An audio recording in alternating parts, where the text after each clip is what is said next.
ছিন্ন বিচ্ছিন্ন হয়ে ছিঁড়ে ওই লোহার ফলার সাথে বের হয়ে আসে, সেইভাবে মালাকুল মাউত তার শরীরের ভেতর থেকে তার রূহকে টেনে ছিঁড়ে বের করে নিয়ে আসবে। আল্লাহ রাসূল বলছেন তার শরীরের শিরা উপশিরাগুলি ছিঁড়ে ছিন্ন বিচ্ছিন্ন হয়ে যাবে। রব্বুল আলামিন কুরআনুল কারীমে বলছেন ইয়াদরিবুনা উজুহাহুম ওয়া আদবারহুম, ওই পাপিষ্ঠ ব্যক্তিকে ফেরেশতারা সামনে দিক থেকে পিটাবে, পিছন দিক থেকে পিটাবে, পিটিয়ে পিটিয়ে আর রূহটাকে তার শরীর থেকে বের করে নিয়ে আসবে।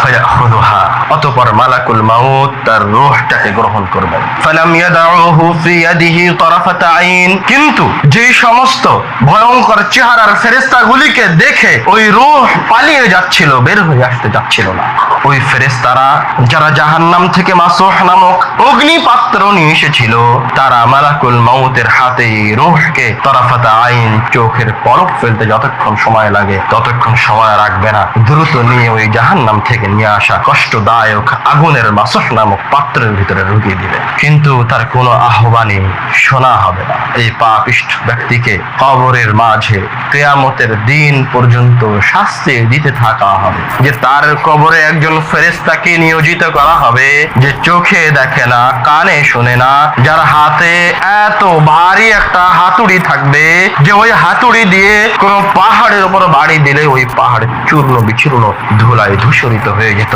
ওই বধির ফেরেশতা ওই ব্যক্তিকে কিয়ামত পর্যন্ত ওই হাতুড়ি দিয়ে পিটাতে থাকবে, পিটাবে, ছিন্ন বিচ্ছিন্ন হয়ে যাবে, চিৎকার করে তার অঙ্গ প্রত্যঙ্গগুলি এদিক সেদিক ছড়িয়ে যাবে, আবার তাকে জীবিত করা হবে, আবার পিটাবে। তার এই শাস্তি কিয়ামতের দিবস পর্যন্ত